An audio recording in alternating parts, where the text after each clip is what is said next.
Welcome to all. स्वागत आप सभी का वैकेंसी अपडेट इंफॉर्मेशन के एक बेहतरीन इंपॉर्टेंट वीडियो में। और आज का वीडियो रहने वाला है यूपीएसआई जो नई भर्ती है जिसका ऑफिशियल नोटिस जारी हो चुका है, उसके फॉर्म भी स्टार्ट हो चुके हैं।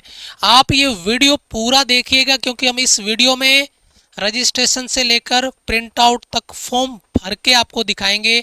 तो आप पूरा वीडियो देखना ताकि फॉर्म अप्लाई में आपसे कोई गलती ना हो। यहाँ पर हम आपके लिए कंप्लीट फॉर्म फिल करके आपको बताएंगे और जो गलतियां बच्चे कर रहे हैं वो गलती आपको नहीं करनी है और वो अवेयरनेस इस वीडियो में आपको मिलने वाली है क्योंकि हम आपको फॉर्म अप्लाई करके यहाँ पर बताने वाले हैं। तो ऑनलाइन फॉर्म स्टार्ट हो चुके हैं। वीडियो को लाइक और चैनल को यहाँ पर सब्सक्राइब कर लीजिए ताकि इसी तरीके की वैकेंसी अपडेट इंफॉर्मेशन के वीडियोज आपको रेगुलर मिलते रहेंगे। यहाँ पर देखिए यूबी पुलिस के लिए रिगार्डिंग, यहाँ पर एससीएम की भर्ती के रिगार्डिंग, बीएसएफ ट्रेड्समैन का फॉर्म, यहाँ पे यूपीएसआई नई भर्ती के लिए अपडेट इंफॉर्मेशन। तो रेगुलर वीडियोज हम आपके लिए लेके आते रहते हैं। तो चैनल को सब्सक्राइब कर लीजिएगा, बेल आइकन प्रेस कर लीजिएगा ताकि कोई डाउट आपका यहाँ पे नहीं रहे। वैकेंसी ऑल इंडिया लेवल पे है, मेल फीमेल इसमें अप्लाई कर सकते हैं। ग्रेजुएशन किसी भी स्ट्रीम में आपके पास होनी चाहिए, अलग से कोई डिग्री डिप्लोमा नहीं चाहिए। एग्जाम आपका रहेगा, ये आपका फिजिकल यहाँ पर आपका रहने वाला है। यहाँ पर देखिए हाउ टू अप्लाई करने का प्रोसेस क्या है, step by step, one by one हम आपके लिए यहाँ पर डिस्कस करने वाले हैं, वो भी कंप्यूटर की स्क्रीन के साथ में, लैपटॉप की स्क्रीन के साथ में। तो वीडियो को लाइक कर लीजिए, चैनल को सब्सक्राइब कर लीजिए और अब हम चलते हैं लैपटॉप की स्क्रीन पे जहां से हम स्टार्ट करेंगे रजिस्ट्रेशन से लेकर फॉर्म कंप्लीट प्रिंट तक का फॉर्म अप्लाई करने के प्रोसेस को कंप्लीट करेंगे। तो चलिए लैपटॉप की स्क्रीन पर। जी हाँ, तो आज हम बात करने वाले हैं यूपीएसआई का जो फॉर्म आया है, यूपी पुलिस की जो वैकेंसी आउट हो चुकी है, उसका फॉर्म हमें कैसे फिल करना है, कौन कौन सी सावधानियां बरतनी है कि ऐसा नहीं हो कि आपने फॉर्म भर दिया है, एग्जाम में आपको एंट्री ना मिले। तो सारी जानकारियों को मद्देनजर रखते हुए, सारी इन्फॉर्मेशन को मद्देनजर रखते हुए हम आज के वीडियो पे चलते हैं। सबसे पहले आपके पास मोबाइल है या डेस्कटॉप है, आपको क्या करना है, आपका ब्राउजर ओपन करना है और वहां पर आपको गूगल ओपन करके आप यूपी पुलिस अगर आप सर्च करते हो, ठीक है, यूपी पुलिस अगर आप सर्च करते हो, आपकी यूपी पुलिस की जो मेन वेबसाइट है उस पे आप चले जाओगे। पहले पहले लिंक पे आपको क्लिक करना है। ये यूपी पुलिस की मेन वेबसाइट है। यहाँ से आप यूपी पुलिस कांस्टेबल का फॉर्म भी भर सकते हो, यहाँ से आप यूपी पुलिस एसआई का फॉर्म भी भर सकते हो, जेल वार्डर का फॉर्म भी आप यहाँ से भर सकते हो। सारे फॉर्म यूपी पुलिस से संबंधित अगर कोई भी फॉर्म है वो आपको यहाँ से इस मेन वेबसाइट से आपको भरने को मिलेगा। अब यहाँ पर आपको फॉर्म कहाँ से भरना है उसके लिए देखिएगा कि कल 12 अगस्त 2025 को एक नोटिस आउट हुआ है, ठीक है, जिसमें एसआई की जो भर्ती थी वो यहाँ पर आउट हो चुकी है। यहाँ पर आपको क्लिक करना है और क्लिक करने के बाद में कुछ इस प्रकार का इंटरफेस आपको देखने को मिलेगा। मैंने कुछ दिनों पहले भी एक वीडियो बनाया था कि यूपी पुलिस में अगर आप अब आगे से कोई भी आवेदन करोगे, सबसे पहले आपको वन टाइम रजिस्ट्रेशन मतलब ओटीआर आपको करना जरूरी होगा। अगर जिस बच्चे के पास ओटीआर नहीं है, जिसने रजिस्ट्रेशन नहीं किया है, वो फॉर्म अप्लाई नहीं कर पाएगा। ओटीआर कंपलसरी है, चाहे वो बच्चा कहीं का बिलोंग करता हो, चाहे वो यूपी का हो, एमपी का हो, ओटीआर आपको करना पड़ेगा। ओटीआर करके ही आपको फॉर्म फिल करना है। अब ओटीआर कहाँ से करोगे, ठीक है, ओटीआर के लिए हमने ऑलरेडी एक वीडियो बना दिया है, हमारा my rising India YouTube channel है, वहां पर आप जाके विजिट करोगे। वीडियो के सेक्शन में आप जाओगे, लगभग 5 या 6 नंबर का जो आपका वीडियो है, ये वीडियो हमने कंप्लीट ओटीआर का डाल दिया है कि ओटीआर की क्या प्रोसेस रहने वाली है, एक एक 1 to 1 सारी प्रोसेस हमने आपको बताई है। तो अगर अभी तक आपने ओटीआर नहीं किया है तो आपको क्या करना है, ये वीडियो देखना है, इसका लिंक भी आपको डिस्क्रिप्शन में मिल जाएगा। और ओटीआर करने के बाद में आपको क्या करना है, फॉर्म फिल करना है। ओटीआर में आपको देखो, आप ओटीआर को एक तो अकाउंट से भी आप लॉगिन कर सकते हो, ओटीआर भरने के बाद आधार कार्ड से भी आप लॉगिन कर सकते हो या डीजी लॉकर से भी आप इसको लॉगिन कर सकते हो। मैं यहाँ से क्या कर रहा हूँ, लॉगिन विद अकाउंट कर रहा हूँ क्योंकि मैंने अकाउंट ऑलरेडी मेरा बना हुआ है। ओटीआर मैंने ऑलरेडी कर रखा है। ओटीआर का वीडियो आपको मिल जाएगा, ऑलरेडी देख लेना आप, डिस्क्रिप्शन में इसका लिंक दिया हुआ है। अब मैं उसका क्या करता हूँ, या ईमेल आईडी या मोबाइल नंबर यहाँ पर मांग रहा है, या तो आप ईमेल डाल सकते हो या मोबाइल नंबर डाल सकते हो। मैं यहाँ से अपनी ईमेल आईडी डाल रहा हूँ। पासवर्ड जो आपने ओटीआर के समय क्रिएट किया था वो पासवर्ड आपको यहाँ से पता होना चाहिए, ठीक है। ये पासवर्ड मैंने डाल के इसको लॉगिन किया है। जैसे ही मेन वेबसाइट पे आप आओगे, यहाँ से एंटर करोगे, अब बोल रहा है कि एक ओटीपी जाएगा ये वेरिफिकेशन के लिए, ठीक है, ये ऑथेंटिकेशन के लिए एक ओटीपी जाता है। अब वो ओटीपी आप ईमेल पर भी भेज सकते हो, फोन पर भी भेज सकते हो। मैं यहाँ से फोन पे ओटीपी भेज रहा हूँ और मेरे फोन में ओटीपी आने वाला है कुछ ही देर में। ओटीपी आ चुका है। ये ओटीपी आपके मोबाइल में आ जाएगा और इसको आपको फिल करना है। ओटीपी फिल करने के बाद में आप क्या करोगे, लॉगिन बटन पे आप क्लिक करोगे। जैसे ही लॉगिन बटन पे क्लिक करोगे, ये यूपी पुलिस का जो इंटरफेस है इस प्रकार से आपको देखने को मिलेगा। आपको फॉर्म फिल करना है, ऑनलाइन एप्लीकेशन पे आपको जाना है। अब यहाँ पर आपको एक ही वैकेंसी दिखेगी। अगर एक ही समय में कई सारी वैकेंसीज रहेगी तो आपको ध्यान रखना है। अभी आप सभी को पता है कि यूपी पुलिस ने ओनली एसआई की भर्ती को रिलीज किया है। तो एसआई की भर्ती के लिए यहाँ पर देख लीजिए आप, 12 अगस्त से फॉर्म स्टार्ट हो चुका है, 11 सितंबर तक आप फॉर्म भर सकते हो। ठीक है, अगर आपको फॉर्म भरना है तो आप यहाँ से राइट क्लिक कीजिएगा और यहाँ से अप्लाई बटन पे क्लिक करोगे। इस प्रकार का इंटरफेस देखने को मिलेगा। ये सारी जानकारी मैंने ओटीआर के समय डाल दी है। ठीक है, सारी जानकारी मैंने ओटीआर के समय डाल दी है। मदर्स नेम आपको डालना है, तो मदर्स नेम आपको यहाँ से फिल करना है, कैपिटल लेटर में होना चाहिए। ये बात ध्यान रखिएगा कि कैपिटल लेटर में आप भर रहे हो। ठीक है, ये ऑटोमेटिक इंटरफेस लेता है। जैसे मेरे पिता का नाम लिखा है तो पिता का नाम लिखा है, आवेदक का नाम लिखा है, सारा कैपिटल लेटर में लिखा है, तो वो आपको पता होना चाहिए। ठीक है, ये मैंने मदर्स नेम डाल दिया है यहाँ पर। और मैरिड हो अनमेरिड हो, मैं यहाँ से अनमेरिड कर देता हूँ। क्या आप उत्तर प्रदेश के मूल निवासी हो?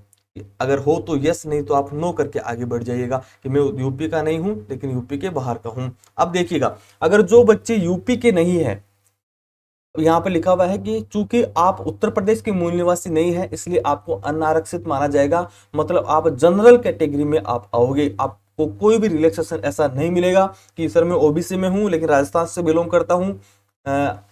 यूपी का जो छात्र है उसी को वहां पर क्या है, आरक्षण मिलेगा, बाकी आरक्षण नहीं मिलेगा। ठीक है, तो मैं यहाँ से यूपी का नहीं हूं तो मैं इसको आई अंडरस्टैंड करके आगे बढ़ जाता हूं। कैटेगरी जो है आपकी वो ऑटोमेटिक जनरल आ जाएगी। अगर आप यूपी के हो तो वहां से आपको ओबीसी, एससी, एसटी, ईडब्ल्यूएस आप कर सकते हो सेलेक्ट। ठीक है, यूपी के बाहर के हो तो आप जनरल फिल करके आगे बढ़ जाइएगा। आगे पूछ रहा है स्टेट कौन सा है, तो मैं राजस्थान का हूं तो राजस्थान यहाँ से कर देता हूँ। डिस्ट्रिक्ट कौन सा है, तो डिस्ट्रिक्ट जयपुर। यहाँ से स्टेट पूछ रहा है कि स्थायी पता, वो हम अभी आगे सेम टू सेम यहाँ पर कर देंगे। एड्रेस पूछ रहा है तो हम यहाँ पर अपना एड्रेस डाल देते हैं।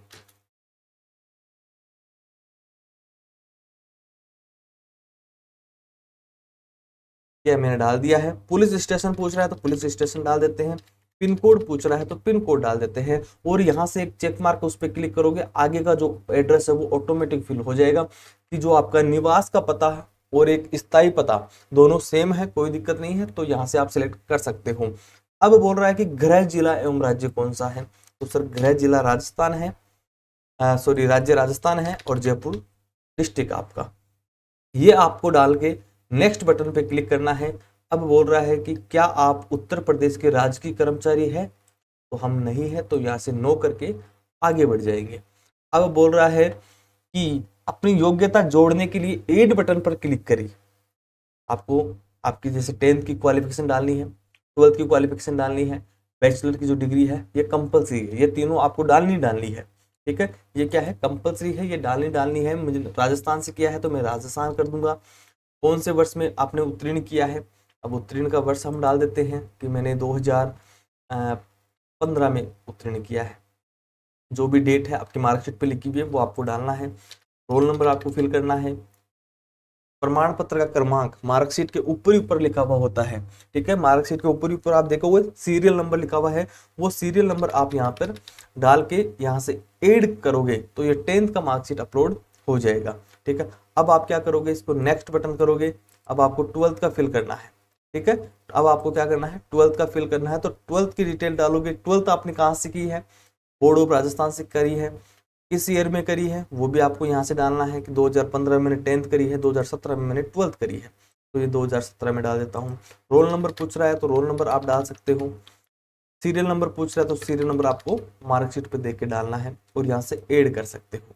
अब बैचलर डिग्री, ग्रेजुएशन की वैकेंसी है तो ग्रेजुएट पे आपको डालना है। बैचलर आपने कहाँ से करी है, कौन सी यूनिवर्सिटी से आपने करी है, तो वो यूनिवर्सिटी आपको यहाँ से डालनी है। जैसे कोई भी यूनिवर्सिटी हो सकती है, किसी की राजस्थान यूनिवर्सिटी है, कोई कहाँ से है, कोई कहाँ से है, ये मैंने डाल दी है। किस ईयर में की है वो आपको पता होना चाहिए कि सर 2017 में मेरी 12th हुई थी तो 2020 तक आपका हो जाएगा कि सर 2020 में मैंने ग्रेजुएशन कंप्लीट कर ली है। और इसका रोल नंबर आपको फिल करना है मार्कशीट में देकर, प्रमाण पत्र क्रमांक जो आपको फिल करना है मार्कशीट में देखकर, और आगे आप नेक्स्ट बटन पे जाओगे तो ये आपने क्वालिफिकेशन की डिटेल आपने डाल दी है। अब देखो सीधी बात ये है कि यहाँ पर क्या पूछ रहा है कि सर यहाँ पर एक तो स्टैंडर्ड 10th स्टैंडर्ड का सर्टिफिकेट आपको चाहिए, एक आपको 10th स्टैंडर्ड की मार्कशीट आपको चाहिए, 12th स्टैंडर्ड का सर्टिफिकेट आपको चाहिए, 12th की मार्कशीट आपको चाहिए, बैचलर डिग्री चाहिए और बैचलर सर्टिफिकेट। ठीक है, मार्कशीट और सर्टिफिकेट दोनों आपको वहां पर अपलोड करने हैं। अब अपलोड करने के लिए यहाँ से अपलोड बटन पे क्लिक करोगे और क्लिक करने के बाद में अब देखिएगा यहाँ पर सीधा लिखा हुआ है कि आप ओनली पीडीएफ फॉर्मेट में उसको अपलोड कर सकते हो। पीडीएफ में आपको अपलोड करना है, ब्राउज पे जाना है और पीडीएफ आपके पास अवेलेबल होनी चाहिए। मेरे पास पीडीएफ नहीं है कि सर मैं पीडीएफ का क्या सीन है, पीडीएफ कैसे बनाऊं, तो आपके पास फोटो होगी, आप गूगल पे जाइएगा और जेपीडी टू पीडीएफ अगर आप करते हो, यहाँ से ऊपर ऊपर वाले लिंक पे अगर आप क्लिक करते हो और आपके पास जो भी फोटो खींची हुई है उसको आप डबल टैप करके कन्वर्ट टू पीडीएफ, ऑनलाइन का पीडीएफ में कन्वर्ट कर सकते हो कि सर पीडीएफ हम बना लेंगे ऐसे बढ़िया तरीके से, ऑटोमेटिक आपकी पीडीएफ डाउनलोड हो जाएगी।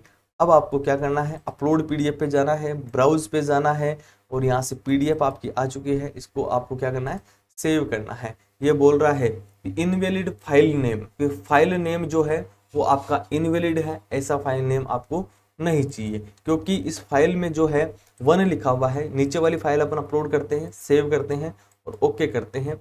ये आपकी 10th की जो सर्टिफिकेट है वो अपलोड हो गया है।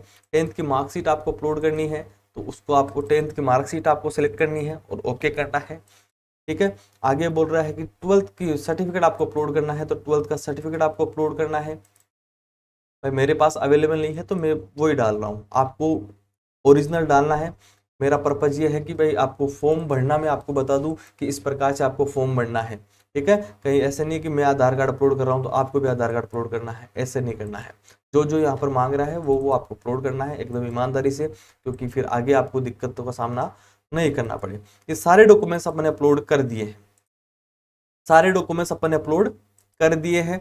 आप अपलोड करने के बाद में यहाँ पर जाके देख भी सकते हो, अगर आपसे कोई एरर हुआ है, कोई गलती हुई है तो उसको डिलीट करके वापस भी आप उसे अपलोड कर सकते हो। अब बोल रहा है कि भाई लाइव फोटो आपको कैप्चर करनी है, सिग्नेचर आपको करना है, तो कैप्चर लाइव फोटो पर आप क्लिक करते हो तो यहाँ से आपका वेब कैमरा आपके पास ओपन होना चाहिए।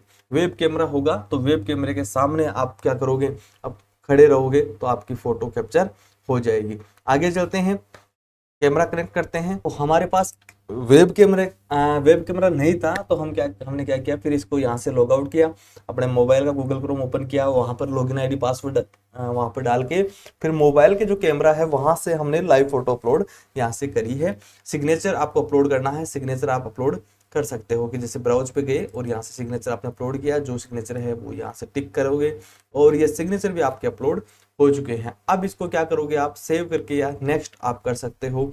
अब आगे आपको पूछ रहा है कि आप किस पोस्ट पे, ठीक है, वरीयता के अनुसार पहला कौन सा आप सेलेक्ट करना चाहते हो। तो भाई सबसे पहला मैं तो करूंगा कि यहाँ से उप निरीक्षक करूंगा, सब इंस्पेक्टर सिविल पुलिस करूंगा, फिर यहाँ पर सशस्त्र पुलिस करूंगा और फिर यहाँ पर ये वाला करने वाला हूँ। ये आप प्रेफरेंस कर सकते हो 1 2 3 या 3 2 1, जो आपको अच्छा लगे आपके अकॉर्डिंग, या आपको जो आपके गुरुजी है वो आपको बता रहे हैं कि मुझे आपको ये प्रेफरेंस आपको फिल करनी है तो उसके अकॉर्डिंग आपको फिल करना है और यहाँ से टिक मार्क करके आपको आगे बढ़ना है। अब आगे आपको पूछ रहा है कि आपके पास कोई ओ लेवल का सर्टिफिकेट है क्या, अगर है तो यस, नहीं आप नो करके आगे बढ़ जाएगा।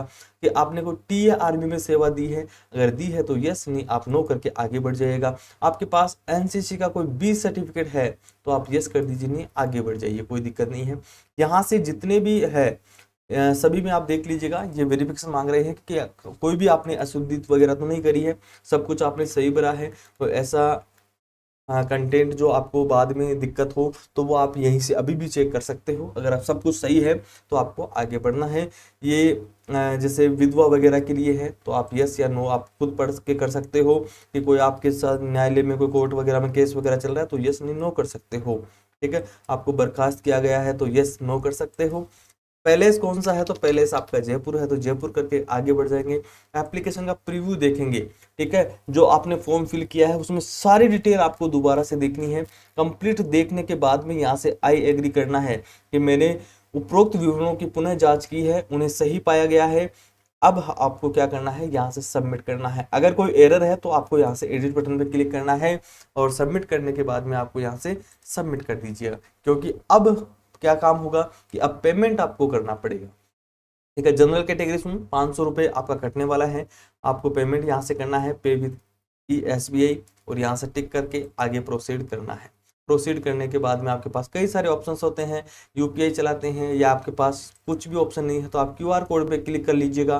पे नाउ बटन पे क्लिक करो, यहाँ से QR कोड जनरेट हो जाएगा। इस QR कोड पे आप क्या करोगे, आपका फोन पे ओपन करोगे और सीधा पेमेंट कर दीजिएगा। ठीक है, जैसे दुकान पे पेमेंट करते हैं ना, वैसे आपको पेमेंट करना है। तो इस प्रकार से आप UPSI का फॉर्म फिल कर सकते हो। ठीक है, डॉक्यूमेंट्स सारे आपको ओरिजिनल अपलोड करने हैं, ये नहीं कि कोई ब्लर आ रहा है। डॉक्यूमेंट्स का आपको ध्यान रखना है, फोटो नवीन फोटो होनी चाहिए, कोई ज़्यादा पुरानी फोटो नहीं होनी चाहिए। ठीक है, बाकी लाइव फोटो ही आपकी अपलोड होगी, वैसे वहाँ पर कोई फोटो का सीन नहीं है। लाइव फोटो अच्छे से मतलब सेविंग वगैरह करवा के फिर अपलोड करनी है, ऐसे बाबा जी के जैसे फोटो अपलोड नहीं करनी है। ठीक है, तो आज के लिए हमें इतना ही करना है। फॉर्म आपको कैसे फिल करना है सारी चीज़ें मैंने आपको बता दी है, और ऐसे ही वीडियो के लिए और सारी इन्फॉर्मेशन के लिए हमारे यूट्यूब चैनल पे बने रहिएगा। मिलते हैं नेक्स्ट वीडियो में, नेक्स्ट अपडेट में, तब तक के लिए जय हिंद, वंदे मातरम।